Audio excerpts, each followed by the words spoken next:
Hello and namaskar everyone. This is Mohit Sharma from ILK Academy, and in this video we're going to discuss about very important news that is regarding Waqf bill. Actually आपको पता होगा recently BJP government ने इस bill को आज फिर introduce किया है. कुछ दिन पहले जेपीसी यानी कि जॉइंट पार्लियामेंट कमेटी ने इसके ऊपर पूरा का पूरा डिस्कशन हुआ था, जहां कुछ अमेंडमेंट्स की बात हुई है जिनको लेकर आज इसको पार्लियामेंट में प्रेजेंट किया गया है.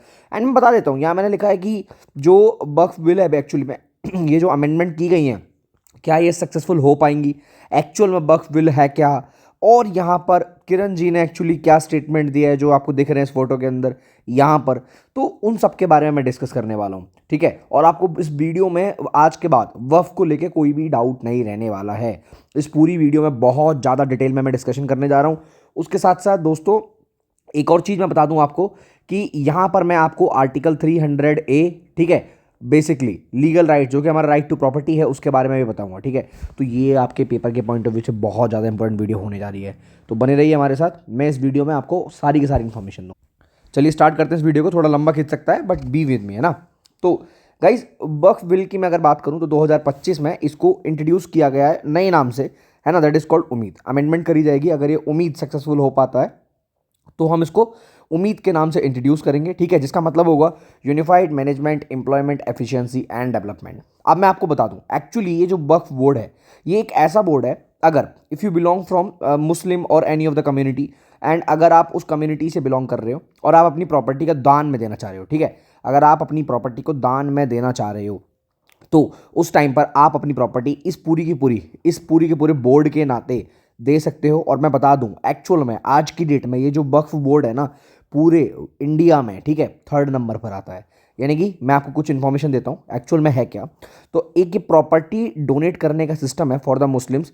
अगर कोई भी मुस्लिम पर्सन है जिसने अपनी property as a religious person, as a charitable purpose या प्राइवेट पर्पस से डोनेट कर दी, ठीक है, तो नाउ उसकी जो ऑनरशिप है वो उनके भगवान यानी कि उनके अल्लाह उनको रिप्रेजेंट हो जाती है. नाउ यहाँ पर वो बंदा इस प्रॉपर्टी को दोबारा क्लेम नहीं कर सकता. The most important thing is that एक बार आपने प्रॉपर्टी दे दी, ठीक है, यानी कि सपोज करो कि मैंने खाली बोल दिया कि आज से ये प्रॉपर्टी वक्फ की हो गई एंड वक्फ ने उसे क्लेम कर लिया, तो मेरे आने वाले बेटे, उनकी पीढ़ियाँ चाह कर भी उसे वापस नहीं मांग सकते. अपार्ट फ्रॉम दैट एक बहुत इंपॉर्टेंट बड़ी न्यूज़ ये है कि सिर्फ बोलने पे, अगर आपके पास रिटर्न डॉक्यूमेंट नहीं है ना तब भी आप कुछ नहीं कर सकते. Now the biggest and the most important reason is that कि इसकी वजह से ना इनके पास लगभग मैं आपको बताऊं 8.7 लाख प्रॉपर्टीज़ हैं, जो कि मतलब अराउंड देखी जाती हैं ओवरऑल एरियाज़ में डिफरेंट ओवरऑल, है ना. 9.7 लाख एकड़ ऑफ लैंड्स है विद 1.2 लाख करोड़ रुपए एस्टिमेट वर्थ है. यानी कि मैं बताऊं, यानी कि आर्म्ड फोर्सेस और इंडियन रेलवे के बाद वक्फ बोर्ड जो है 3rd लार्जेस्ट ओनर है इंडिया में, लैंड ओनर एक्चुअल में. अब आप सोचिए एक बोर्ड जो कि इतना ज़्यादा मतलब स्ट्रांग है. अब इंडिया में ये इसके स्टेट के हिसाब से अलग बना हुआ है. जैसे दिल्ली का अलग वक्फ बोर्ड है, यूपी का अलग है, हरियाणा का अलग है तो अलग अलग वक्फ बोर्ड बने हुए हैं. एंड टोटल इंडिया में काफ़ी ज़्यादा वक्फ बोर्ड बने हुए हैं, ठीक है. नाउ ओवरऑल अगर मैं आपको बात करूं यहाँ पर वक्फ ट्रिब्यूनल की बात करता हूँ. अगर इन लोगों की अपना एक ट्रिब्यूनल, अपना एक कोर्ट सिस्टम बना हुआ है. ये लोग अगर किसी प्रॉपर्टी के ऊपर क्लेम कर दें तो इनसे बड़ा कोई कानून नहीं है. इनका कानून सबसे बड़ा है. यानी कि इन्होंने किसी के ऊपर क्लेम कर दिया तो वो प्रॉपर्टी इनकी हो गई, समझ लो. आप बहस ही नहीं कर सकते उसमें, ठीक है. अब आप देख रहे हो कितना ज़्यादा गलत हो सकता है, कितना ज़्यादा सही हो सकता है ये. अगर आप मान लो किसी नॉर्मल पर्सन की प्रॉपर्टी क्लेम कर दी, इन्होंने बोला कि आपके दादाजी हमको बोल गए थे कि ये प्रॉपर्टी जो वक्फ की प्रॉपर्टी है ये सारी की सारी वक्फ की प्रॉपर्टी होगी, तो आपकी वो प्रॉपर्टी पे कोई हक ही नहीं है, ठीक है. यानी कि these tribunal courts hold the same power as the responsibility as the civil court. Now you can understand the some things, है ना. इनके पास पूरी बाइंडिंग पावर है. एक्चुअल में इनका जो डिसीजन है वो फाइनल डिसीजन और बाइंडिंग होता है, ठीक है. No civil court is permitted to and basically, है ना, एंटरटेन लॉ सूट और द लीगल डिस्प्यूट. कोई मतलब ही नहीं बनता भाई. अब ना जो अमेंडमेंट करी गई है वो क्या है, पहले तो उसका नाम चेंज किया गया है, ठीक है, उम्मीद रखा गया है. उम्मीद क्यों? क्योंकि जिन लोगों की उम्मीद टूट चुकी थी उनकी उम्मीद को जोड़ने का वक्त आ गया है. बहुत भयंकर बहस हुई पार्लियामेंट में, ठीक है. आज पार्लियामेंट में बहुत भयंकर बहस हुई. एंड मैं बता देता हूँ एक्चुअल में आज और कल के अंदर इसके प्रॉपर तरीके से रिजल्ट आएंगे, डिस्कशन होगा जब, और जब इसका रिजल्ट आएगा एनडीए जो है यानी कि बीजेपी को मिला के जो जितने भी इसको ग्रुप सपोर्ट कर रहे हैं उनको एनडीए बोलते हैं, और दूसरी तरफ है इंडिया जो कि कांग्रेस को रिप्रेजेंट करता है. तो जो एनडीए जो है ऑलरेडी बहुमत में है, यानी कि ये बिल पास होना है, लोकसभा से भी पास हो जाएगा और राज्यसभा से भी पास हो जाएगा, कन्फर्म है एक्चुअल में, है ना। और आपको 2 या 4 दिन बाद, आपको कुछ दिनों बाद देखने को मिलेगा ये बिल जो है एक्ट बन जाएगा, ठीक है। एक्ट मतलब बेसिकली प्रॉपर तरीके से कानून बन जाएगा। नाउ जैसे ही ये जनता में लागू हो जाएगा तो इसको हम लॉ बोल देंगे। अब ये सारे के सारे बौखलाए हुए क्यों हैं, मैं आपको रीज़न बताता हूँ।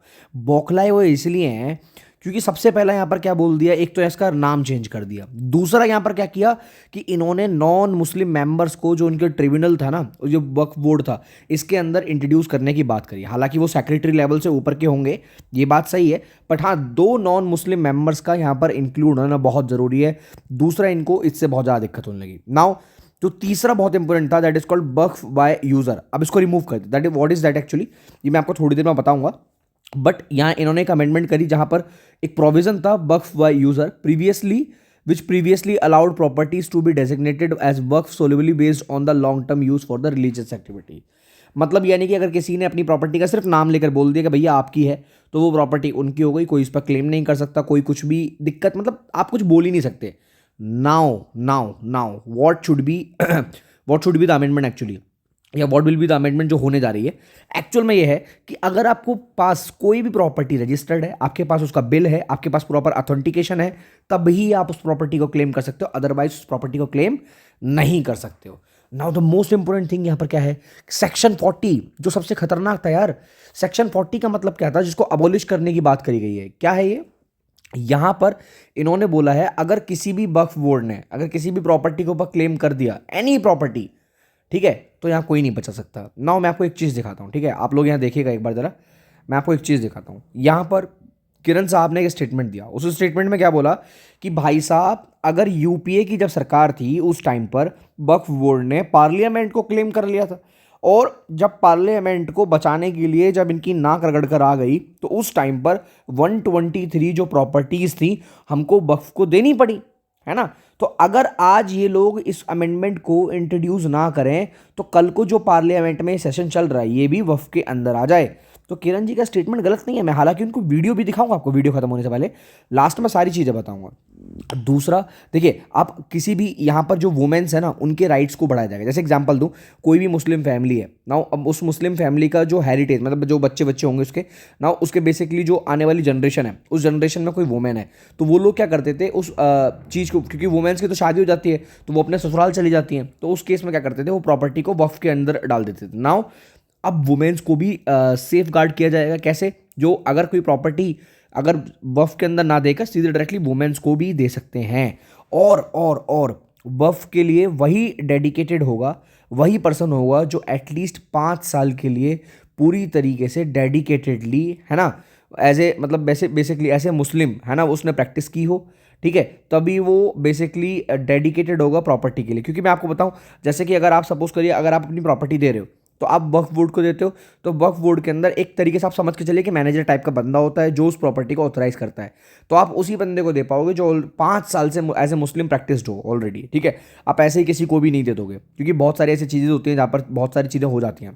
तो मैंने जैसे कि आपको बताया कि यहाँ special safe guard widows, divorce women और ऑर्फनेज को भी होगा, ठीक है। नाउ इस प्रॉपर्टी के अंदर हमने बहुत सारी यहाँ पर चीज़ें देखी जो कि गवर्नमेंट ने यहाँ पर बताई, ठीक है। कहीं ना कहीं जो चीज़ें चेंज करनी ज़रूरी भी थी एक्चुअल में, मेरे हिसाब से भी ना ये चीज़ें चेंज करना बहुत ज़रूरी है। अगर हम इनको चेंज नहीं करेंगे, इनके अंदर हम बार बार इनके अंदर डिफरेंट जो तरीके की चीज़ें हैं हम उनको नहीं बदलेंगे, तो उससे दिक्कत क्या होगी कि आने वाली जो जनरेशन है, आने वाली जो पीढ़ी है, आप देखोगे यार, अगर आप बताओ आपने पूरी रात और दिन मेहनत करके एक प्रॉपर्टी बनाई, ठीक है, करोड़ों की प्रॉपर्टी बनाई, कल को वक्फ उसको क्लेम कर दे तो आपका क्या हालत होगा। तो ये बहुत बड़ी चीज़ है जो यहाँ पर हमें देखने को ज़रूरत मिलेगी।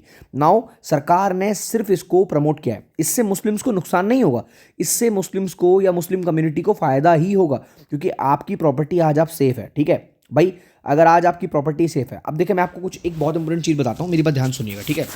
जो एक सबसे इंपॉर्टेंट पॉइंट है वो ये है आर्टिकल 300A। देखिए मैं बताता हूँ, पहले हमारे जो फंडामेंटल राइट्स हुआ करते थे वो 7 फंडामेंटल राइट हुआ करते थे, जिसमें से एक फंडामेंटल राइट को हटा दिया गया, ठीक है। कौन सा फंडामेंटल राइट है वो, राइट टू प्रॉपर्टी। तो राइट टू प्रॉपर्टी को हटा दिया गया और उसको, ठीक है, राइट टू प्रॉपर्टी को FR से हटाकर कहाँ ऐड कर दिया गया, आर्टिकल 300A में, ठीक है, याद रखिएगा।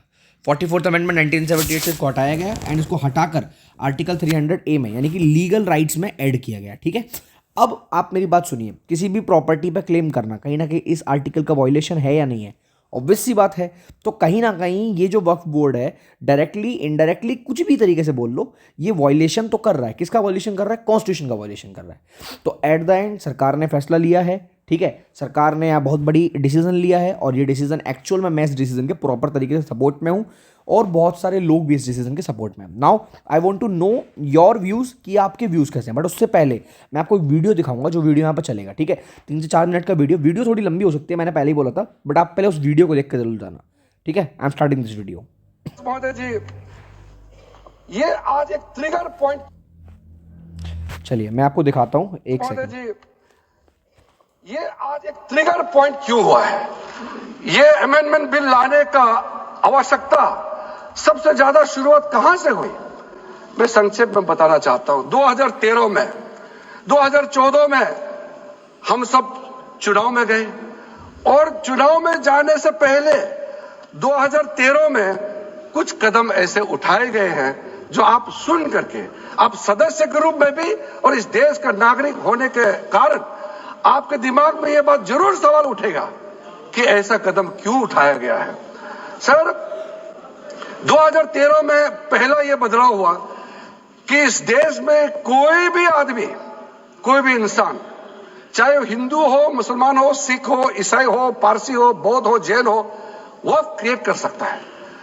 सबको मालूम है वक्फ एक मुसलमान का अल्लाह के प्रति अपना एक, उसका एक पायस चैरिटेबल रिलीजियस पर्पस के लिए वक्फ क्रिएट किया जाता है, लेकिन उसमें डाइल्यूशन करके 2013 में कोई भी वक्फ क्रिएट कर सकता है। यह प्रावधान सबसे पहले उस समय की यूपीए सरकार ने किया है।